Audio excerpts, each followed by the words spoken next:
நாம் நம்மளுடைய வாழ்க்கையில் என்னதான் ஒரு நல்ல இடத்துல இருந்தால் கூட திடீர்னு ஏதாவது ஒரு நபரை பார்க்கும்போது அவர் நம்ம விட அதிகமாக சம்பாதிச்சாலோ, இல்லை நம்மளை விட ஒரு பெரிய கார் வச்சுருந்தாலோ, இல்லை அவர் ஒரு பெரிய செலிப்ரிட்டியாக இருந்தாலோ, அவரை பார்க்கும்போது நம்ம மனசுக்குள்ளே முதல்ல தோன்ற விஷயம், நாமளும் ஏன் அவரை மாதிரி ஆகக்கூடாது, நாம் எப்போ அவரை மாதிரி நிறையா சம்பாதிக்க போகிறோம், நாம் எப்போ அவரை மாதிரி பெரிய கார் வாங்க போகிறோம் அப்படிங்கிற மாதிரியான கம்பேரிசன் நம்ம பண்ணிக்கிட்டே இருப்போம். இதனாலே என்ன ஆகுது அப்படின்னா, நாம் நல்லா வாழ்ந்தால் கூட அந்த வாழ்க்கையை சரியாக அனுபவிக்க முடியாமல் ஒரு விதமான கவலையிலே வாழ்ந்துக்கிட்டு இருப்போம். இதிலிருந்து எப்படி விடுபடுறது அப்படிங்கிறத உணர்த்துறதுக்காக ஒரு சின்ன கதை ஒன்று பார்ப்போம். முன்னொரு காலத்தில் ஒரு கிராமத்தில் ஒரு சின்ன பையன் ஒருத்தன் வாழ்ந்துக்கிட்டு வந்தான். அந்த சின்ன பையனும் முன்னாடி சொன்ன மாதிரி தான் எல்லா விஷயத்துக்குமே எல்லாரோடையும் கம்பேர் பண்ணிக்கிட்டே இருப்பான். அவனுடைய வீட்டில் அவனுக்கு தேவையான எல்லா விஷயங்களும் செஞ்சு கொடுத்துட்டாங்க. ஆனாலுமே அவன் மனசுக்குள்ளார ஏதாவது ஒரு பையனை பார்த்தா சரி, அவன் கிளாஸில் ஒரு பையன் நல்லா படிப்பான், அதை பார்த்த உடனே நானும் அந்த பையன் மாதிரி நல்லா படிக்கணும் அப்படின்னு சொல்லிட்டு ஆசை வந்துடும். அதுக்கப்புறம் யாராவது ஒரு பெரிய வீட்டு பையன் ஒரு பெரிய காரில் வந்து இறங்கினா நாமளும் அந்த மாதிரி ஒரு பெரிய காரில் வந்து இறங்கணும் அப்படிங்கிற ஆசை வந்துடும். இதெல்லாம் விட ரொம்ப மேலாக யாராவது ஒருத்தர் அவன் முன்னாடி வேகமாக ஓடுனாங்கன்னா அதை பார்த்த உடனே நாமளும் அவங்கள மாதிரி வேகமாக ஓடணும் அப்படிங்கிற ஆசை வந்துடும். இந்த மாதிரி எல்லா விஷயத்துக்குமே எல்லாருக்கூடையும் கம்பேர் பண்ணிக்கிட்டே இருப்பான். இதனால் அவனுடைய வாழ்க்கையில் எப்போவுமே சோகம் நிறைஞ்சிக்கிட்டே இருந்துச்சு. இதுலேருந்து எப்படி விடுபடுறது அப்படிங்கிற ஐடியா அவனுக்கு சுத்தமாக இல்லை. ஆனால் அவன் செய்கிறது தப்பு அப்படிங்கிறது புரிஞ்சிருச்சு. ஆனால் அந்த கம்பேரிசனை மட்டும் அவனால் விடவே முடியலை. அந்த சமயம் அவங்க ஊருக்கு ஒரு சென் துறவி ஒருத்தர் வராரு. எல்லா மக்களும் அவரை போய் சந்திக்கிறாங்க. இந்த பையனும் அந்த துறவியை போயிட்டு சந்திக்கிறான். சந்திச்சுட்டு, ஐயா, என்னுடைய வாழ்க்கையில் எனக்கு தேவையான எல்லா விஷயங்களும் என்னுடைய பேரண்ட்ஸ் வந்து கொடுத்துட்றாங்க. ஆனாலுமே இந்த கம்பேரிசன் மட்டும் என்னால் பண்ணாமல் இருக்கவே முடியலை. சின்ன சின்ன விஷயத்தை கூட நான் மற்றவங்க கூட என்னை கம்பேர் பண்ணிக்கிட்டே இருக்கிறேன். இதனால் என்ன ஆகுதுன்னா, ஒவ்வொரு நாளும் என்னுடைய சோகம் அதிகமாகிட்டே போய்கிட்டு இருக்குது. இதுலேருந்து எப்படிங்க நான் விடுபடுறது அப்படின்னு சொல்லிட்டு அந்த துறவிக்கிட்ட கேட்குறான். உடனே அந்த துறவி சொல்கிறாரு, நீ ஒன்று பண்ணுப்பா, நாளைக்கு காலையில் சீக்கிரமாக எழுந்து குளித்து ரெடி ஆகிட்டு பக்கத்தில் ஒரு பெரிய காடு இருக்குது பார்த்தியா, அந்த காட்டு பக்கமாக வா, நான் வந்து உனக்கு என்ன தீர்வு அப்படின்னு சொல்லிட்டு சொல்கிறேன் அப்படின்னு சொல்லிட்டு அனுப்பி விட்டுறாரு. அந்த பையனுக்கு ஒன்றும் புரியலை. என்னது இது, நாம் ஒரு கேள்வியோடு வந்தோம்னா இவர் என்னடனா காட்டுக்கு வர சொல்கிறாரு, சரி பரவாயில்ல போய் தான் பார்ப்போம் அப்படின்னு சொல்லிட்டு ஒரு முடிவுக்கு வரான். அடுத்த நாள் காலையில் சீக்கிரமாக எழுந்து ரெடி ஆகிட்டான். வேக வேகமாக நடந்து ஒரு வழியாக அந்த காட்டோட அடிவாரத்துக்கு போய் சேர்ந்துட்டான். அவனுக்கு முன்னாடியே அந்த சென் துறவி அங்கே வெயிட் பண்ணிக்கிட்டு இருக்கிறாரு. அங்கே போன உடனே, ஐயா இப்போவாது சொல்லுங்கள், என்னுடைய பிரச்சனைக்கு என்ன தான் தீர்வு அப்படின்னு சொல்லிட்டு கேட்குறான். அதுக்கு அந்த துறவி சொல்கிறாரு, இங்கே பாருப்பா, நான் தீர்வு சொல்கிறதுக்கு முன்னாடி இந்த காட்டில் என்னென்ன மரங்கள்லாம் இருக்குது அப்படின்னு சொல்லிட்டு அப்படியே சுற்றியும் பார்த்து சொல்லேன் அப்படின்னு சொல்லிட்டு சொல்கிறாரு. உடனே அந்த பையன் கொஞ்சம் நேரம் அப்படியே சுற்றியும் பார்க்குறான். பார்த்து முடிச்சுட்டு, ஐயா அந்த காட்டில் நிறைய மரங்கள் இருக்குது. இந்த பக்கம் பார்த்தீங்கன்னா மாமரங்கள் இருக்குது, அந்த பக்கம் தென்னை மரங்கள் இருக்குது, இந்த பக்கம் பலா மரம் இருக்குது. இந்த மாதிரி நிறைய வகையான மரங்கள் இந்த காட்டில் இருக்குது. இதுக்கும் என்னுடைய பிரச்சனைக்கு என்னங்க ஐயா சம்மந்தம், என்னுடைய பிரச்சனைக்கு தீர்வு சொல்லுங்கள் அப்படின்னு சொல்லிட்டு அந்த பையன் கேட்குறான்.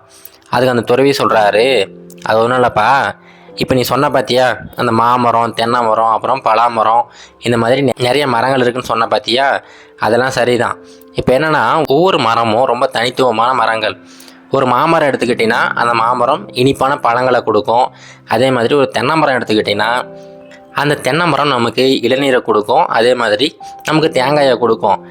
இப்போ ஒரு வேளை யோசிச்சுப்பார், இந்த மாமரம் மட்டும் அந்த தென்னை மரத்தை பார்த்துக்கிட்டு நானும் அந்த தென்னை மரம் மாதிரி ரொம்ப உயரமாக வளரணும், எங்கிட்ட இருந்துமே தேங்காய்கள் வந்து வெளியில் போகணும் அப்படின்னு சொல்லிட்டு ஆசைப்பட்டா அது நடக்குமா அப்படின்னு சொல்லிட்டு கேட்குறாரு. அதுக்கு அந்த பையன் சொல்கிறான், ஐயா இது என்னங்க ஐயா ஆசை, ரொம்ப முட்டாள்தனமாக இருக்கே. மாமரத்துலேருந்து மாம்பழம் மட்டும்தான் வரும், அதே மாதிரி தென்னை மரத்துலேருந்து தேங்காய் மட்டும்தான் வரும். தென்னை மரத்தோட வளர்ச்சி ரொம்ப உயரமாக போய்கிட்டே இருக்கும், மாமரம் அந்தளவுக்கு உயரமாக போகாது. இதுதான் உலக நடப்பு. இப்படி இருக்கும்போது மாமரம் தேவையில்லாமல் கம்பேர் பண்ணிக்கிட்டு இருந்தால் என்னங்க ஐயா பிரயோஜனம், இது வந்து ரொம்ப முட்டாள்தனமாக இருக்கே அப்படின்னு சொல்லிட்டு அந்த சின்ன பையன் சொல்கிறான். சரிப்பா, அதெல்லாம் கரெக்டு தான். இப்போது இந்த இடத்துல நிறைய மரங்கள் இருக்குது, ஒரு சில மரம் பெருசாக இருக்குது, ஒரு சில மரம் சின்னதாக இருக்குது. ஆனால் தூரமாக இருந்து பார்க்கும்போது எப்படி தெரியுது அப்படின்னு சொல்லிட்டு கேட்குறாரு. அதுக்கு அந்த பையன் சொல்கிறான், ஐயா தூரமாக இருந்து பார்க்கும்போது இந்த காடு ரொம்ப சமநிலையோடு தான் தெரியுது. என்ன தான் நிறைய மரங்கள் பெருசு சின்னதாக இருந்தால் கூட ஒரு அமைதியான ஒரு சமநிலையான ஒரு இடமா தான் இந்த காடு தென்படுது அப்படின்னு சொல்லிட்டு சொல்கிறான்.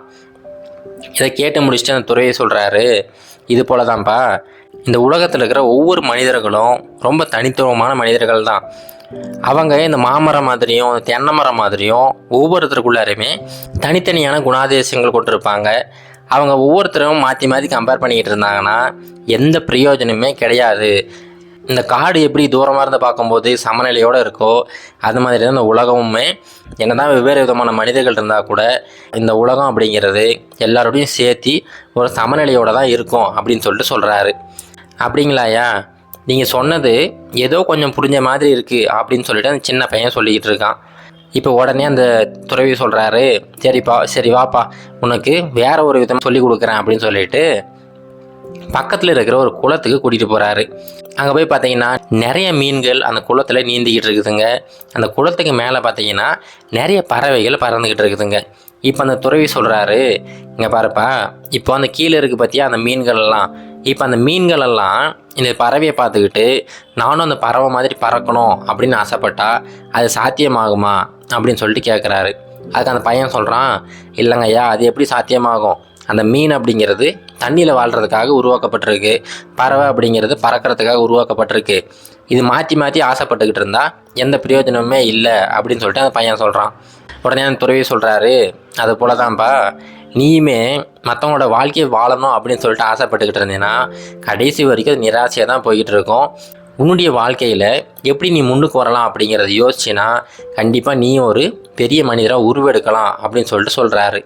இப்போ அந்த பையன் கொஞ்சம் தெளிவாயிட்டான். அன்னையிலேருந்து அவன் யாரு கூடயும் கம்பேர் பண்ணுறது கிடையாது. அவனுடைய வாழ்க்கையில் என்னென்னலாம் பண்ணலாம் அப்படின்னு சொல்லிட்டு கொஞ்சம் கொஞ்சமாக அவனுடைய மனசை மாற்றிக்கிட்டு ஸ்கூலில் நல்லபடியாக படிக்க ஆரம்பிச்சிட்டான். படிப்பு முடித்த உடனே ஒரு சின்ன பிஸ்னஸ் ஆரம்பித்து அதில் பெரிய சக்ஸஸ்ஃபுல்லாகவும் வந்துட்டான். இப்போது கொஞ்சம் காலம் கழித்து அந்த ஊரிலேயே ரொம்ப பிரபலமான ஒரு மனிதராக மாறிட்டான். இப்போது நிறைய பேர் அவங்ககிட்ட வந்து இன்டர்வியூ கேட்குறாங்க, அது எப்படிங்க ஐயா நீங்கள் மட்டும் சின்ன வயசில் ரொம்ப நார்மலான ஏழ்மையான குடும்பத்தில் தான் பிறந்தீங்க, ஆனால் எப்படி இவ்வளோ பெரிய மனிதராக உருவெடுத்தீங்க, இதுக்கு என்ன காரணம் அப்படின்னு சொல்லிட்டு விசாரிக்கிறாங்க. அதுக்கு அந்த பையன் சொல்கிறான், இங்கே பாருங்கள், இது எல்லா மனிதர்களுக்கும் பொருந்தும் தான். அதாவது எப்போ ஒரு மீன் வந்து ஒரு பறவையாக மாறணும் அப்படின்னு ஆசைப்படுதோ அந்த இடத்துல அந்த கனவு அப்படிங்கிறது எதுக்கும் பிரயோஜனம் இல்லாமல் போயிடும். ஆனால் அதுவே அந்த மீன் வந்து அது இருக்கிற அந்த இடத்த புரிஞ்சுக்கிட்டு நல்லா நீந்த கற்றுக்கிச்சுன்னா அந்த கடலுக்கே அது வந்து ராஜாவாக மாறிடலாம். அதுபோல தான் நான் யார் அப்படிங்கிறத ஒரு துறவி வந்து எனக்கு உணர்த்தினார். அன்னையிலேருந்து நான் யார் கூடயும் கம்பேர் பண்ணாமல் நான் என்னுடைய வேலையை சரியாக பார்த்தேன், இப்போ உங்கள் முன்னாடி நின்றுக்கிட்டு இருக்கேன் அப்படின்னு சொல்லிட்டு அவனுடைய வெற்றிக்கு என்ன காரணம் அப்படிங்கிறத எல்லாருக்கிட்டையும் பகிர்ந்துக்கிறான். இப்போது இந்த கதையில் வந்தது போல தாங்க, நாம் மற்றவங்களோட கம்பேர் பண்ணுறதை நிறுத்துகிறோமோ அப்போவே நம்மளுடைய கவலைகள் பாதிக்கு பாதி குறைஞ்சி போயிடும்.